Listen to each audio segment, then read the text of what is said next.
ৰাজ্যৰ বিভিন্ন প্ৰান্তত ছট পূজা উদযাপন মহানগৰীৰ পাণ্ডুত পুৱাই উপস্থিত হ'লগৈ মুখ্যমন্ত্ৰী ডক্টৰ হিমন্ত বিশ্ব শৰ্মা। বৈদিক ৰীতি নীতিৰে সূৰ্য দেৱতাক প্ৰণাম মুখ্যমন্ত্ৰীগৰাকীৰ। ষষ্ঠীৰ মাতাক আধ্যাত্মিক পৰম্পৰাৰে আশীষ লৈছে মুখ্যমন্ত্ৰীগৰাকীয়ে। পাণ্ডুঘাটত মুখ্যমন্ত্ৰীক কাষতে পাই সেলফি উঠিছে বহুজনে।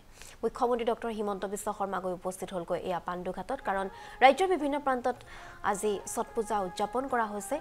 ছটি মায়াক আজি এনেধৰণে বৈদিক পৰম্পৰাৰে যেনেধৰণে তেওঁলোকৰ নীতি নিয়ম আছে সেই নীতি নিয়মেৰে পুজিবলৈকৈ উপস্থিত হ'লগৈ পাণ্ডুত মুখ্যমন্ত্ৰী ডক্টৰ হিমন্ত বিশ্ব শৰ্মা। আৰু মুখ্যমন্ত্ৰীগৰাকী কাষতে পাই বহুজনে উঠিলে একোখনকৈ সেলফি।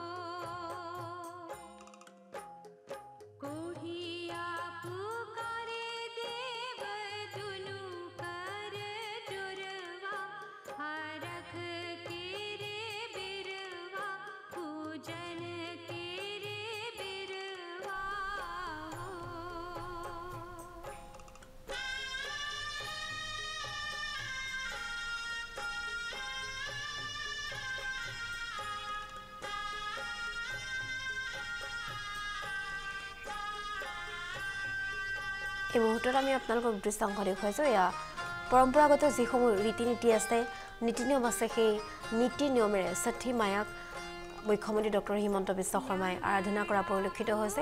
বহু লোকৰ সমাগম ঘটিছে। পাণ্ডুঘাটৰ দৃশ্যাংশ আপোনালোকক এই মুহূৰ্তত দেখুৱাইছোঁ। পুৱাৰ ভাগতেই ছট পূজা উপলক্ষে মুখ্যমন্ত্ৰীগৰাকী উপস্থিত হ'লগৈ পাণ্ডুঘাটত। অগণন লোকৰ সমাৱেশ ঘটিছে পাণ্ডুঘাটত। কেৱল পাণ্ডুঘাটতে নহয়, ৰাজ্যৰ বিভিন্ন প্ৰান্তত আজি পালন কৰা হৈছে, উদযাপন কৰা হৈছে ছট পূজা।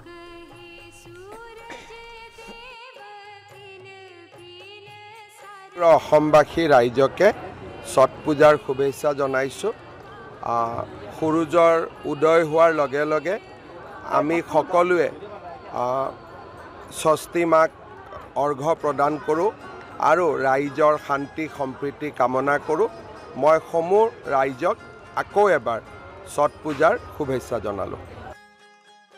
মুখ্যমন্ত্ৰী ডক্টৰ হিমন্ত বিশ্ব শৰ্মা অসমবাসীক ছট পূজা উপলক্ষে শুভেচ্ছা জ্ঞাপন কৰা পৰিলক্ষিত হৈছে মুখ্যমন্ত্ৰী ডক্টৰ হিমন্ত বিশ্ব শৰ্মাই। আৰু আজি সমগ্ৰ দেশজুৰি পালন কৰা হৈছে ছট পূজা। আৰু ছট পূজাৰ ভৱিষ্যত প্ৰজন্মীয় যিহেতু এক লোক উৎসৱ, এই উৎসৱ সূৰ্য দেৱতা আৰু ছটি মায়াৰ পূজাৰ বাবে জনাজাত। 4 দিনীয়া এই উৎসৱত উপবাস থাকে লোকসকল। গতিকে উপবাস কৰাসকলে অতি কঠোৰ নীতি নিয়ম মানি চলে তেওঁলোক। আৰু এইবাৰ 25 পৰা 28 অক্টোবৰলৈ পালন কৰা হৈছে ছট পূজা। আৰু এই পূজাৰ সময়ত পৰিষ্কাৰ পৰিচ্ছন্নতা, অনুশাসন, বিশুদ্ধতা সৰ্বাধিক গুৰুত্ব দিয়া হয়। গতিকে আজি যিসমূহ নৈৰ ঘাট, সেই নৈৰ ঘাটসমূহত ছট পূজা উপলক্ষে অগণন লোকৰ সমাগম হোৱা পৰিলক্ষিত হৈছে। এই মুহূৰ্তত আমি আপোনালোকক লৈ যাব বিচাৰিছোঁ সোণচালিলৈ। সোণচালিৰ দৃশ্যাংশ এই মুহূৰ্তত দেখুৱাইছোঁ।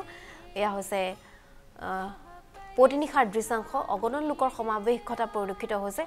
আৰু সেই সময়ত কেনেধৰণৰ এক পৰিস্থিতিৰ সৃষ্টি হৈছিল আমাক সবিশেষ দেখুৱাব আমাৰ সতীৰ্থ জিতুমণিয়ে। দেশজুৰি পালন কৰা হয় ভোজপুৰীয় সম্প্ৰদায়িক লোকসকলৰ পবিত্ৰ উৎসৱ ছট পূজা।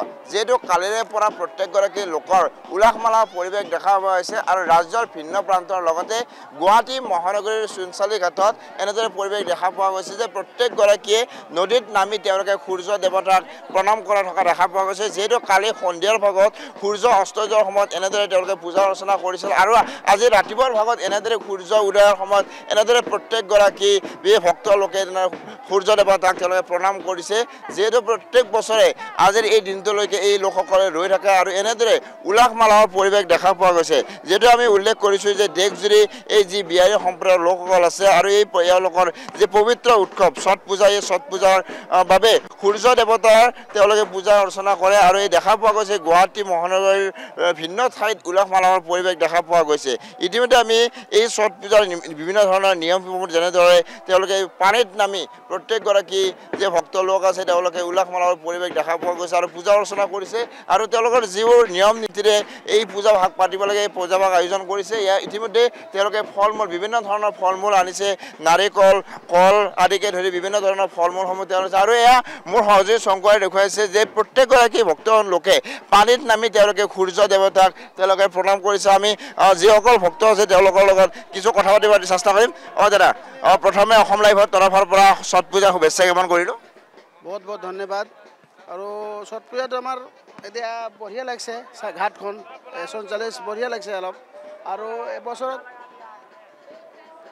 এবছৰ অলপ মানুহ কম যোৱা বছৰকৈ এবছৰ মানে ইলেকশ্যন চলি আছে না বিহাৰত বহুত মানুহ তেনেকৈ গাঁৱত গুচি গ'ল তথাপি বহুত মানুহ আছে বহুত মানুহ নিশ্চিতভাৱে সুন্দৰ পৰিৱেশ দেখা পোৱা গৈছে এনেদৰে প্ৰত্যেকগৰাকী লোকে তেওঁলোকে পানীত নামি তেওঁলোকে সূৰ্য দেৱতাক তেওঁলোকে প্ৰণাম কৰা দেখা পোৱা গৈছে যিহেতু সূৰ্য দেৱতাক তেওঁলোকে অস্ত যোৱাৰ আৰু উদয় হোৱাৰ প্ৰাকখনত তেওঁলোকে এনেদৰে পানীত নামি প্ৰত্যেকগৰাকী লোকে পূজা অৰ্চনা কৰিছে আৰু এনেদৰে ৰীতি নীতিৰে তেওঁলোকে বিভিন্ন ধৰণৰ ৰীতি নীতিৰে তেওঁলোকে পূজা ভাগ আয়োজন কৰিছে আৰু কলপুলিৰ সন্মুখত তেওঁলোকে চাকি বন্তি জ্বলাই তেওঁলোকৰ যিবোৰ ফল মূল আছে ফল মূলসমূহ তেওঁলোকে আনি পূজা ভাগ কৰিছে গাখীৰ দিছে আমি দেখা পাইছোঁ গাখীৰ ঢালিছে তেওঁলোকে ধূপ লৈ সূৰ্য দেৱতাক প্ৰণাম কৰি থকা দেখা পোৱা গৈছে যিহেতু প্ৰত্যেক বছৰে এই যে বিহাৰী সম্প্ৰদায়ৰ লোকসকল আছে সকলো লোকসকলে এই যে ছট পূজা এই ছট পূজাৰ কাৰণে উল্লাস মালাৰে ৰৈ থাকে আৰু এয়া দৃশ্য আমি অসম লাইভৰ দৰ্শকক দেখুৱাইছোঁ এতিয়া এয়া হাজাৰ হাজাৰ লোকেৰে ভৰি পৰিছে চুনচালি ঘাটত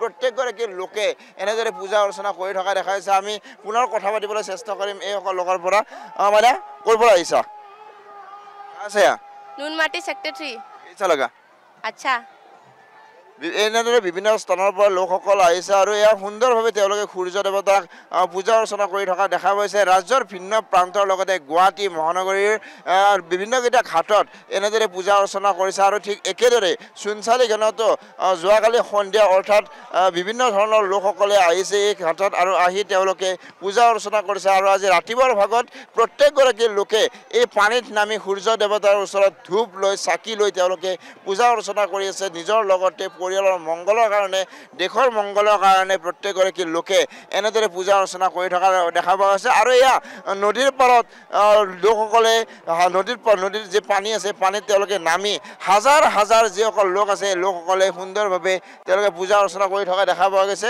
আমি পুনৰ কথা পাতিবলৈ চেষ্টা কৰিম এই লোকসকলৰ ক'ৰ পৰা আহিছে তেওঁলোকৰ এনেদৰে প্ৰত্যেকগৰাকী লোকে সুন্দৰভাৱে পূজা অৰ্চনা কৰি থকা আৰু এনেদৰে পানীৰ পৰা তেওঁলোকে পূজা অৰ্চনা কৰি পাৰলৈ উঠি অহাৰ দৃশ্য আমি ইতিমধ্যে দেখিবলৈ সক্ষম হৈছোঁ কিন্তু ইয়াৰ মাজতে আমি উল্লেখ কৰিব লাগিব যে দেশৰ প্ৰতিটো প্ৰান্তৰ লগতে গুৱাহাটী মহানগৰীতে এনেদৰে সুন্দৰভাৱে এই ছট পূজা আয়োজন কৰা হৈছে আৰু ৰীতি নীতিৰে এই লোকসকলে সুন্দৰভাৱে আয়োজন কৰা হৈছে গতিকে আমি আৰু কিছু কথা পাতিবলৈ চেষ্টা কৰিম কিছু ভক্তবৰ্গৰ ক'ৰ পৰা আহিছে মানে গুৱাহাটী নুনমাটি কেনেকুৱা লাগিছে একদম ভাল লাগিছে এতিয়া কিমান সময়ত আহিছে মই 1টাত ৰাতি 1টা বজাৰ পৰা ৰৈ আছা প্ৰত্যেক বছৰে ৰৈ থাকা নহয় এই বছৰত আহিছো আজি জুবিন দা বিহীন এইবাৰ ছট পূজা কিছু হেমেকা যেন লাগিছে নিশ্চিতভাৱে এটা কথা উল্লেখ কৰিব লাগিব যে জুবিন দা বিহীন কোনো কথা সম্ভৱ নহয় তথাপিও জুবিন দা অবিহনে প্ৰতিগৰাকী যি ভক্তবান ৰাইজ আছে তেওঁলোকৰ যি ৰীতি নীতি আছে এই ৰীতি নীতিৰে তেওঁলোকে এই ছট পূজা ভাগ তেওঁলোকে আয়োজন কৰিছে